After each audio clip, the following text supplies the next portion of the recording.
Praise the Lord. அன்பானவர்களே, இயேசு கிறிஸ்துவின் இனிய நாமத்தில் உங்களை வாழ்த்துகிறேன். அப்போஸ்தலனாகிய பவுல் தீமோத்தேயுவுக்கு எழுதின 2வது நிருபம் 2வது அதிகாரம் 8வது வசனம். தாவீதின் சந்ததியில் பிறந்த இயேசு கிறிஸ்து என் சுவிசேஷத்தின்படியே மரித்தோரிலிருந்து எழுப்பப்பட்டவர் என்று நினைத்துக்கொள். தாவீதின் சந்ததியில் பிறந்த இயேசு கிறிஸ்து. இயேசு கிறிஸ்து தாவீதின் சந்ததியில் பிறந்தார் என்று இவர் இந்த இடத்துல ஸ்பெசிஃபிக்காக சொல்கிறாரு.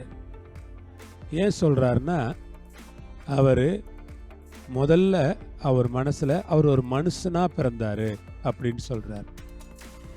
ரெண்டாவது, அவர் மனசில் அவர் ஒரு யூதனாக பிறந்தார், யூத குடும்பத்தில் ஒரு யூதனாக பிறந்தார். மூணாவது, அவர் ஒரு ராஜரீக குடும்பத்தில் பிறந்தார். நாலாவது, தேவனுக்கு ஒரு பிரியமான தாவீது குடும்பத்தில் அவர் பிறந்தார்.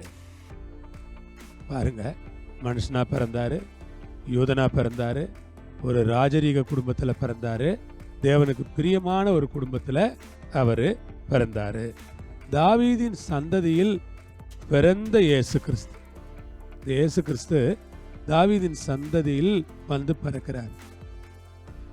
ஆண்டவருக்கு ஸ்தோத்திரம். அவர் எங்கே பிறந்தார்? பெத்லகேமில் பிறந்தார், மாட்டு தொழுவத்திலே பிறந்தார், பிள்ளையை துணிகளிலே சுற்றி முன்னணையிலே கிடத்தி வைத்திருந்தார்கள் என்று வேதத்தில் நாம் வாசிக்கிறோம்.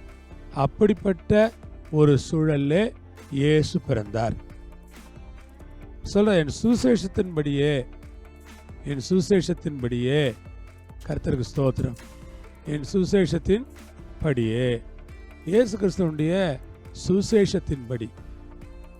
பவுல் சொல்றார், என் சுவிசேஷத்தின்படியே. இதுவரை பவுலை பொறுத்த வரைக்கும் அது பரலோகத்தினுடைய சுவிசேஷம், அது நித்திய சுவிசேஷம், அது மகிமையின் சுவிசேஷம், அது இயேசு கிறிஸ்துவனுடைய சுவிசேஷம்.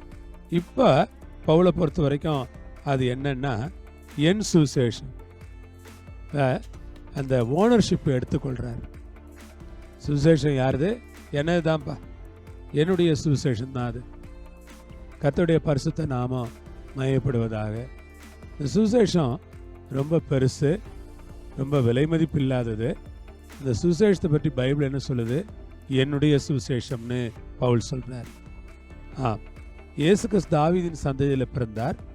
அவர் கொண்டு வந்த சுவிசேஷம் பவுலுக்கு எப்படி அவருடைய சுவிசேஷமோ, அப்போ சுவிசேஷம் அறிவிக்கிற வேலை இயேசு கிறிஸ்து கொடுத்த வேலைன்னு நினைக்கல. அவர் சுவிசேஷம் அறிவிக்கிற வேலை எனக்கு கொடுக்கப்பட்டிருக்கிற வேலைன்னு நினைக்கல.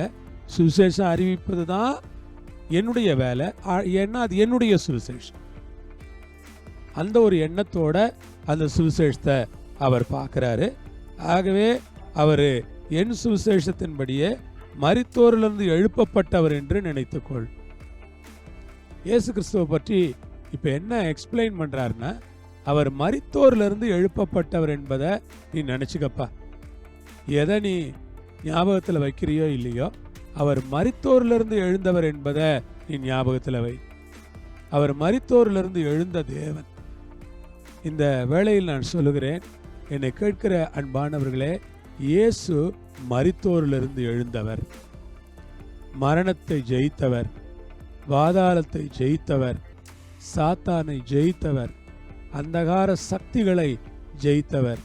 அவர் மரித்தோரிலிருந்து எழுந்த தேவனாக இருக்கிறார்.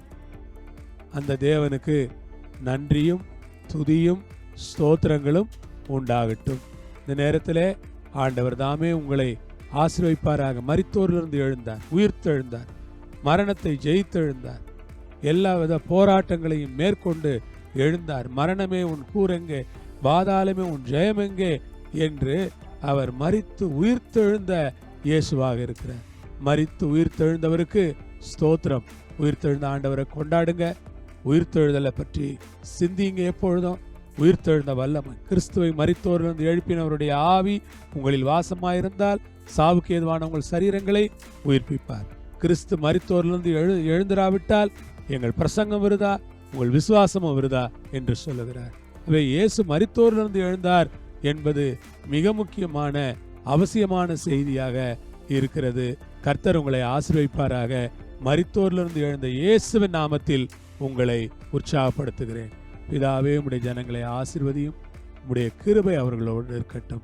மரித்தோரிலிருந்து உயிரோடு எழுந்த இயேசுவுக்கு ஸ்தோத்திரம். இயேசுவின் நாமத்தில் பிதாவே, ஆமென், ஆமென். உங்களை ஆசீர்வதிப்பார். கர்த்தருக்கு மகிமை. ஆமென்.